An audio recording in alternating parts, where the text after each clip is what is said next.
Today we are going to be making some pumpkin spice tallow soap with real pumpkin puree that you just watched me make. When you are making soap, you do need a kitchen scale. Soap making is very precise, and if you use too much or too little lye, you can end up burning yourself or not having a good product.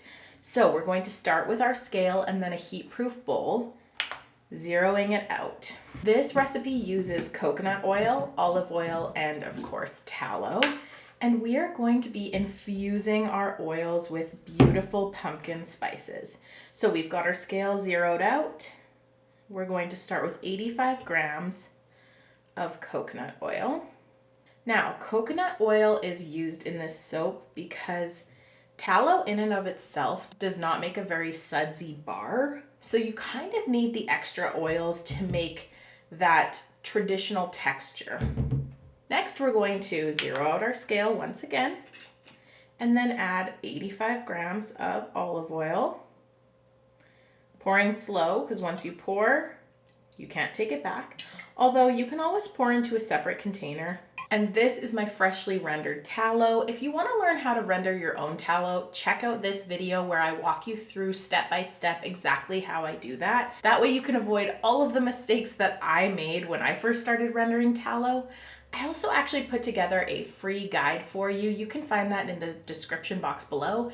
It's the top 5 mistakes that people make when they start rendering their tallow and how to avoid them. If you're interested in that, definitely check it out in the description box below. Then we're going to be placing 255 grams of tallow. Last video, I showcased how I infuse my tallow with pumpkin spices. We're going to be doing the same vibe for this video, but I used up all of that infused pumpkin spice tallow making my whip. So we're gonna have to redo that today. Now that we've got our oils measured out, we're gonna take this over to our double boiler and then I'll show you which spices we're going to be adding.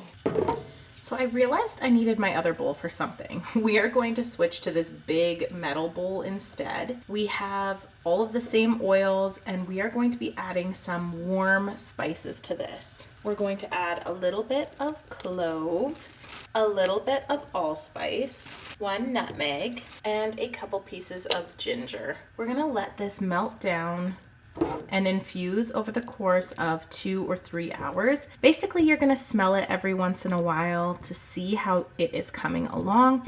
And if you find that that is the perfect scent, you can get ready to take it off. This step is of course optional if you use the infused tallow that we made one video back. Now, when it comes to cinnamon, we are definitely going to be adding the sense of cinnamon. How can you have pumpkin spice without it? But cinnamon bark, which is the cinnamon sticks that you would get, is too harsh for your skin. So we are going to be using cinnamon leaf essential oils. Now, if you can find cinnamon leaf somewhere, you can definitely infuse that into your tallow. But because I was unable to find that, I'm just using cinnamon leaf essential oil today. At the end, you will see. Currently, my tallow base is off to the side, still infusing, but it is getting close. So it's time to start working with our lye. Now, every video that I put out that talks about soap making contains a very specific lye safety instructional part. And that is this part. If you've watched some of my other tallow soap recipe videos, you can skip along, but working with lye tends to be the thing that holds people back the most often. So I'm just gonna showcase exactly how to keep yourself safe so you can feel confident working with your soap. Now, the most important part is that you want to make sure you never get lye anywhere on your body. That means you're going to be protecting as much skin as you can that's exposed as possible. You can see I'm wearing a long sleeve shirt. I'm going to be putting on some gloves. Honestly, any type of glove that you have is perfect. Kitchen gloves, rubber gloves. I have a box of these always ready to go for my soap making. And you're going to want to protect your eyes. Safety glasses, sunglasses, regular eyeglasses, anything that you've got that will keep your eyes safe. Following these tips, you should not have to worry about lye splashing into your face or on your body. However, it is always good to just take all of the precautions. It is also important to note that if you do get any lye or lye mixture on your body, it is not advisable to put any vinegar or acid solution on there as it can cause a bigger reaction.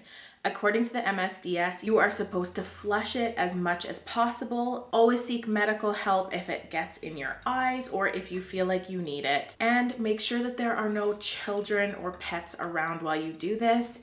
It is so easy for kids to get curious, and you just do not want to risk that. So we are going to get started with 117 grams of distilled or heavily filtered water. Zeroing out our scale again. And this goes in a heat-proof bowl. Now I like to pour my lye into a little container that has a snapping lid, placing it on your scale. And it is 60 grams of lye. Mine come in little crystals like this, so you just want to pour nice and slow so you don't over pour. This is a small batch of tallow soap, so you do not need a very big container. You're going to immediately put the lid back on your lye, and then the snapping lid goes right on. Make your lye solution outside in a very well ventilated area because it does create some fumes that can be really irritating to your lungs. You can also wear a mask if you are extra concerned about it, but we are for sure going outside. Making sure we are still fully covered in our safety equipment, we're going to gently open up the lye. Now, lye is always to be poured into the water, never the other way around. I do about a third of it at a time, giving it a very gentle mix. You can see the water becomes a little bit cloudy, and it is an exothermic reaction, meaning it is going to get very hot. So we're gonna stay away from it as much as possible, just gentle mixes. When you've got most of the lye incorporated, you can do another third. And finally, your last third. Try and get all of your little lye crystals scraped out so you don't have anything left in your container. And then the lid goes directly back on. This goes right into a dishwasher that is ready to go. Make sure that when you're putting this into the dishwasher, no children are around for that either, that they could open it up and accidentally touch it. We do not want any mishaps. Okay, now that this is fully incorporated, we're going to take it inside and we're going to let the oils and the lye come to around 110 degrees Fahrenheit. We want them to be within 10 degrees of each other. That will make for the best saponification. So very carefully, remembering that this is hot, take it inside. Now that our lye mixture and our oils have cooled down, we're going to strain out all those bits and pieces. Now, of course, you could pour this into another container, but I think that that is maybe too much work for me right now. So I'm just going to tilt the container and we're just going to fish out all of these little bits with a fine mesh strainer. When you've got all of the bits strained out, try and get as much of the oils off of the infusion as you can. Then we're gonna set the spices off to the side. For soap making, you do need an immersion blender. So I've got one here.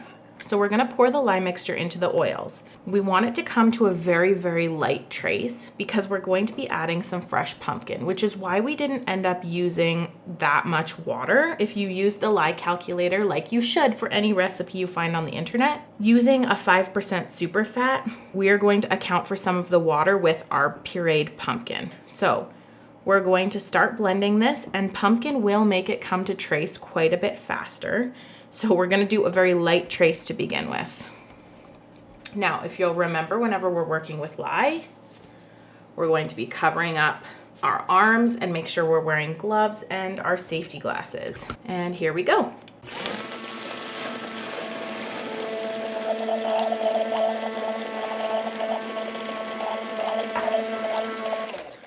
Now we're gonna take a kitchen scale, once again, place it underneath, zeroing it out, and we're going to add 15 grams of pureed pumpkin, which is about 1 tablespoon. And again, so you can see here that it's not quite at a trace because it's not holding its shape at all.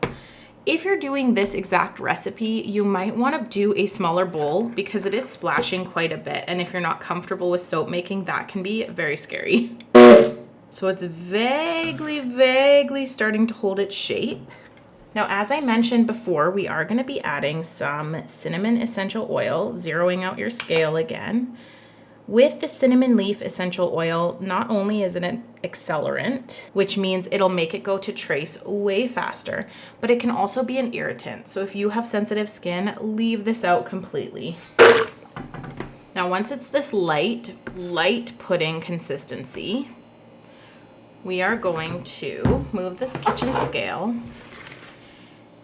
and I'm going to add a little bit of coloring to this. So I'm going to take my soap mold and pour a little bit of the white into each of my molds.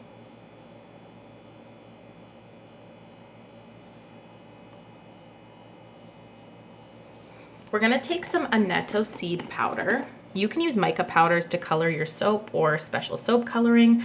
I'm going completely natural today, but please note that there will be some flecks of this in your final product.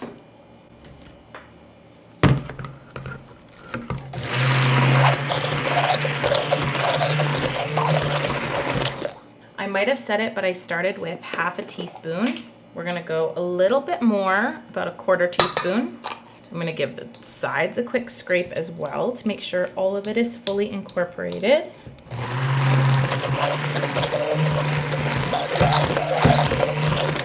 And I think this is a lovely fall pumpkin spice color. Now grabbing our soap molds again and pouring a little bit of this into each.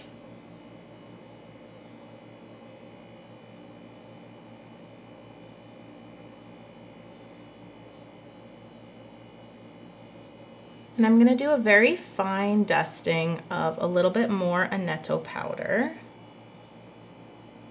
And then we're going to give these a little bit of a swirl, making sure you're pushing it all into the edges. You can also swirl the tops if you like. Whatever you think looks good on these soaps. Now we're going to let this cure for 24 hours in the mold exactly like it is. After letting these sit for 24 hours, you can start popping them out of the mold. Look at that beautiful swirled texture. This one is fun too. I almost feel like I could have swirled them even more. So if you're making these, definitely give them a good swirl. Oh, they're so pretty. They smell amazing too. You are gonna let these sit for 4 to 6 weeks to completely cure, and then they are ready for use. I just wanted to close out the video and say thank you for being here. If there's ever any recipes that you're interested in learning about, post them down in the comments below. I love to hear from you. And please let me know if you end up making this soap. I love to see your projects. Thank you so much for watching. I appreciate you more than you know. Take care.